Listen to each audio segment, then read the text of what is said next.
So we talked about the people we serve. Now let's switch around the people we work for. How, my question is, how do we deal with office politics? Whether that's fellow employees, you don't have to name drop anybody, please don't.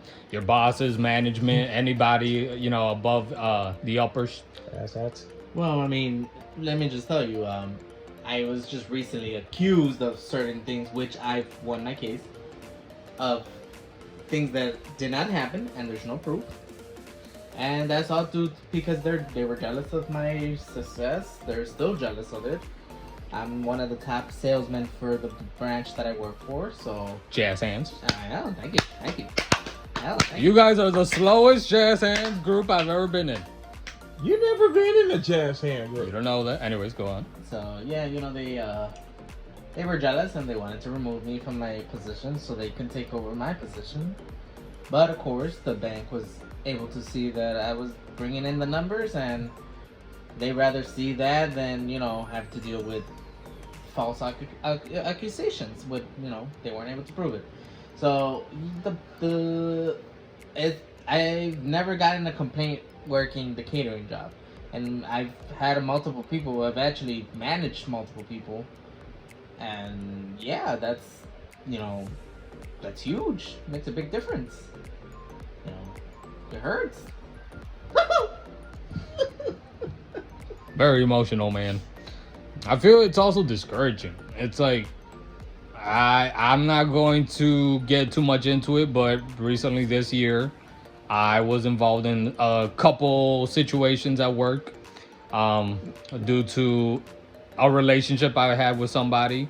And even though we kept it professional, there was people that were working with us, both in management as well as, fellow employees that started rumors, started pointing fingers, and whether it was them trying to get in between our relationship or just, I don't know, maybe they just hate seeing people in love and they're miserable, whatever the reason. I mean, people spread rumors. It was very discouraging because High school. seriously, it's That's like true. you got grown ass adults, and instead of acting like adults, that's how you know these people are miserable and they're stuck in their little 9 to 5 job. They got nothing else going on because you're so focused on what's going on with somebody else that you're just doing some dirty ass. And it's discouraging when it's like you're going, one, obviously to make money, but two, also you're trying to better yourself. You're trying to, have these paths open up for you. And then you have people who are tearing at you for no other reason than they just don't like you. And another thing with like certain managements where you also see a lot of hypocrisy when you're starting and you're trying to, get the hang of it. You're trying to understand everything. You're trying to process everything. But then you have people who claim one thing, but then do the complete opposite. And it also makes you feel like you're, one, you can't depend on anybody. And two, that you got to be watching over your shoulder, which, I mean, as, paranoid as it might sound, honestly, I feel at least at the age I'm at now, whatever job I go into, you have to look out for yourself. And that's, at least that's how I see it now. When it came, when I started working, one of the first things that Cameron told me was just don't, or at least try not to get swept up into office politics.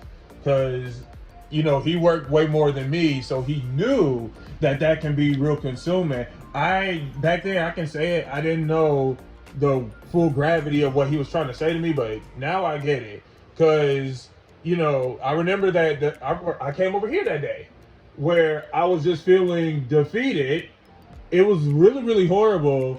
And, that I kind of got thrown into the deep end. I didn't feel like I was ready. They kind of thought I was. It didn't work out. I was basically ready to just like, I don't think I can do this. And then to make matters worse, I got reviews and stuff that were like, you could have did this, you could have did that. I'm like, but I wasn't I did feel defeated. And so one of the things about office politics I've definitely learned is just people will get upset with just you. And like you said, I can't name drop, but there's co-workers who do get offended with me, not because I did something to them personally or anything like that, but it's just the way that I carry myself. Whether it's just they feel that, I'm just getting in their way of making it up to the ladder of success or something like that, or they just feel that, I don't belong, and yet I've somehow, like, they got all these credentials, and then I only show up with just like associate's degree I don't even use, but then I managed to land the same job they did. It irritates them. And so they will try to belittle you. They try to make you feel like, well, this is how it's really done in the business world. And it does get a bit consuming, where it's like, fine, if I'm my own life jacket out here, I just have to deal with the rest of y'all. So a follow-up question to that question would be, how would you deal with, I don't know how else to put it, but people who don't like you, and their only reason is because they feel threatened, that whether they just don't like your face, or they feel like you're coming for their quote-unquote position. How do you deal with that? Like, how do you deal with something that you really have no control over, someone not liking and plotting, or whatever, however you want to put it, but basically not wanting to see you succeed and wanting to see you downfall? How do you deal with it? How would you guys deal with it? Well, I'll go first, because to be honest, I think, like I said, when I was in that that day that was just awful, it took a while, but I think the two of y'all kind of got me out of it, where it was just, there's people that's not going to like you, and the worst part is you're not going to get the reason why, but you have to respect it, because that's their reason. It's not going to make sense to me why they feel the way that they do about me, but I can't stop being me. I just have to keep going. I hate that's the best answer I have here, but I mean, that's kind of what y'all did when I was like really having it, and then you guys trying to get me out of that space, because it was just taking the whole day away. Where I started analyzing what's wrong with me, all this and that. You're like, no, it's nothing wrong with you. That's just them. Accept it. Well, I mean, I personally, what I'm doing right now with the people that are still there that don't like me, I'm just killing them with kindness, but making sure that I'm recording everything. I'm taking names, I'm taking everything, writing it down. So if they mess up, I'm writing it down. So if something hits the fan, I have everything already. I have it in an email and I'm sending it to myself. But yeah, just kill it with kindness. Don't give them an opportunity to, make up stuff. And just keep it work related. Nothing personal, no jokes, no nothing. I stay at my desk, kind of go next to them. It's depressing, but I'd rather do that than have to be constantly worrying, oh man, did I say something wrong? Oh man, are they gonna report me tomorrow? That's true. This is how I'm doing it now. Yeah, I kind of go the same way. Always remind yourself the reason you're there for, and that you're not there to please or make friends, and just always be on your toes. So be careful who you put your trust in and who you let in. So yeah, so we've talked about office setting jobs, we talked about 9-to-5 types of jobs, we talked about the aspects of customer service and management and even office politics. And Ian, you kind of touched a little bit on it. How do you deal, because I feel everybody at least here has dealt with it at least in one job or maybe all of them. How do you deal with those days where you're burnt out? Like you feel like you're about to quit, you feel like you're just done? Okay, I'll go first then. Because I actually went through it twice in the same job, where I felt that I couldn't keep going. I felt that I was directionless. I felt that, one, the job that I was put in was not exactly the job I had really wanted. I feel it was more like, okay, I settled, basically.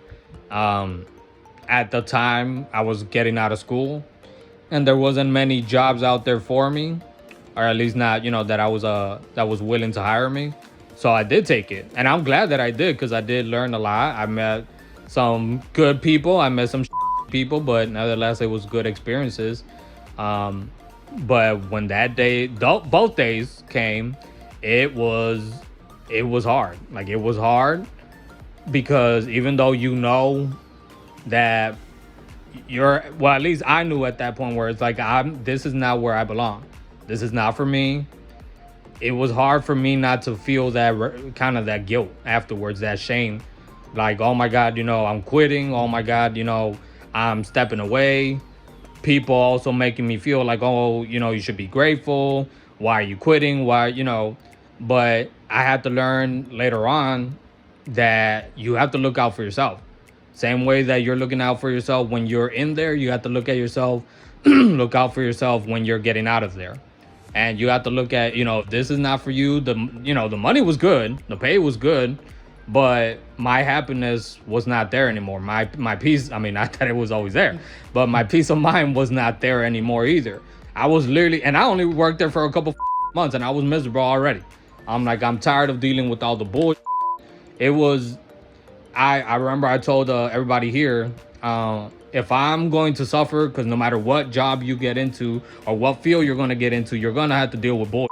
Facts. But if you're going to struggle with the bullshit, it better be worth it. You better have at least passion in what you're doing. And that's one thing that I didn't have at that point. One, because like I said, I appreciated the opportunity, but it wasn't the job that I wanted. So I'm like, I'm over here killing myself doing this job that I hate. I hate the people. I hate the job. I hate the work. Well, the work was okay. The customers were so-so. I hate the people. I hate the type of job. I hate the place where I work at. I hate everything. I hate everybody up there. But I was like, it's just not for me. And I had to make it okay.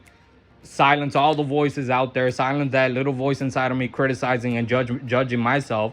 I'm like, no, I had to take care of myself. I only live once in this life, and I better make it, worth the while. I'm almost 30 years old.